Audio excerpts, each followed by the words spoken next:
Imagine an unstoppable force, a sea of horsemen thundering across the plains, moving faster than any army the world had ever seen. This was the Mongol Horde, led by Genghis Khan, whose vision transformed a scattered group of nomads into the architects of the largest contiguous empire in history. From the Great Wall of China to the rich cities of Persia, and onto the gates of Eastern Europe where kingdoms trembled, no land seemed too distant or too fortified for their reach. But how did Genghis Khan, a young man fighting for survival on the harsh Mongolian steppes, build a military machine that changed the world forever? Genghis Khan's rise to power. Genghis Khan's journey began in 1162 as Temujin. Life on the Mongolian steppes was brutal, marked by tribal conflicts. After his father's murder, Temujin faced exile and hardship. He was even captured but escaped, gathering loyal followers along the way. He knew that unity was key to survival and formed alliances with other tribes through diplomacy and warfare, incorporating rivals' warriors into his ranks. What set him apart was his meritocratic approach, promoting people based on ability rather than birthright. This created a disciplined, efficient command structure. In 1206, Temujin was declared Genghis Khan, or universal ruler, marking the birth of the Mongol Empire. With a united Mongol nation behind him, he set out to reshape the world. The Mongol war machine, strategies and tactics. The Mongol military success was built on speed, strategy, and discipline. Their highly mobile cavalry, trained from a young age, could cover vast distances and strike before their enemies were ready. They traveled without a heavy supply train, relying on reserves of horses for endurance.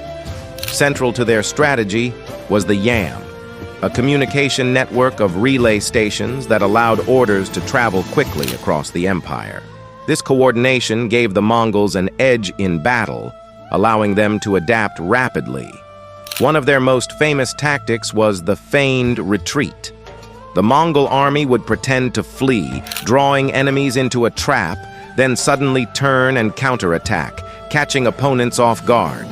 They also mastered psychological warfare, spreading tales of their brutality to intimidate opponents. Many cities surrendered without a fight, fearing the fate of those who resisted. Major conquests and key battles. In 1219, Genghis Khan launched a campaign against the Khwarezmian Empire after their ruler executed Mongol diplomats. The Mongol forces devastated Central Asia, using siege tactics and terror to take cities like Samarkand and Bukhara, reducing them to ruins. This campaign demonstrated the Mongols' power and instilled fear throughout the region. In northern China, Genghis Khan's forces targeted the Jin dynasty. The Mongols used advanced siege warfare, capturing the Jin capital, Zhongdu, modern-day Beijing, in 1215. This victory solidified their control over northern China. The Mongols then turned their sights westward. In 1240, they sacked Kiev, bringing much of Eastern Europe under their influence. They advanced into Poland and Hungary, where European armies struggled to match the Mongols' speed and tactics. Not all campaigns succeeded.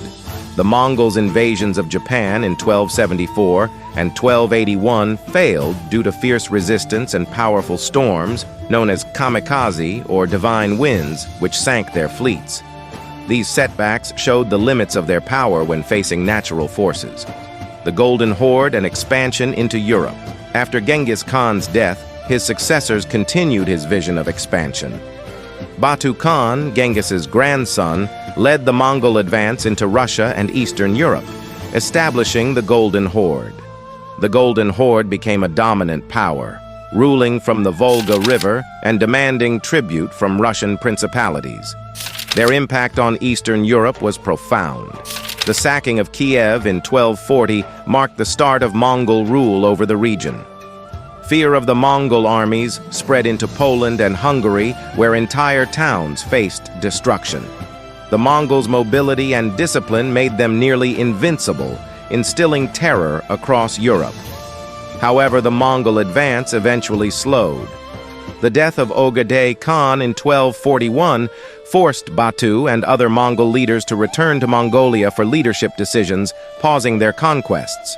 Additionally, harsh winters and unfamiliar terrain made it difficult to maintain control over distant lands, leading to a shift in focus away from further European expansion. Legacy and decline of the Mongol Empire. The Mongol Empire's influence reached far beyond its military achievements. By securing the Silk Road, they enabled safer trade routes, allowing goods, ideas, and technologies to flow between East and West. This period of relative stability saw the spread of inventions like gunpowder and advancements in medicine, shaping societies around the world. After Genghis Khan's death, the empire fragmented into four main khanates: the Golden Horde in Russia, the Ilkhanate in Persia, the Chagatai Khanate in Central Asia, and the Yuan dynasty in China. These divisions weakened centralized control, making each region more vulnerable to internal and external pressures.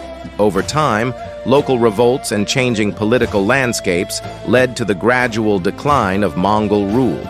The Yuan dynasty, founded by Kublai Khan in China, lasted until 1368 before being overthrown by the Ming dynasty.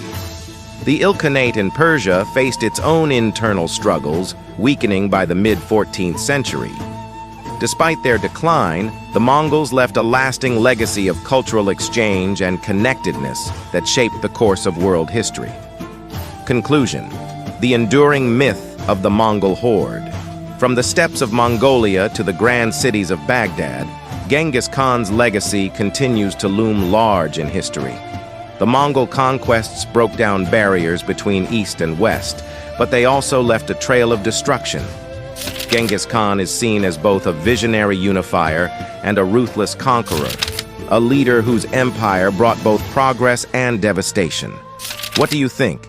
Was Genghis Khan a strategic genius who reshaped the world, or a merciless destroyer? Let us know in the comments. And if you enjoyed this exploration of history, don't forget to like and subscribe for more insights into the world's most intriguing empires.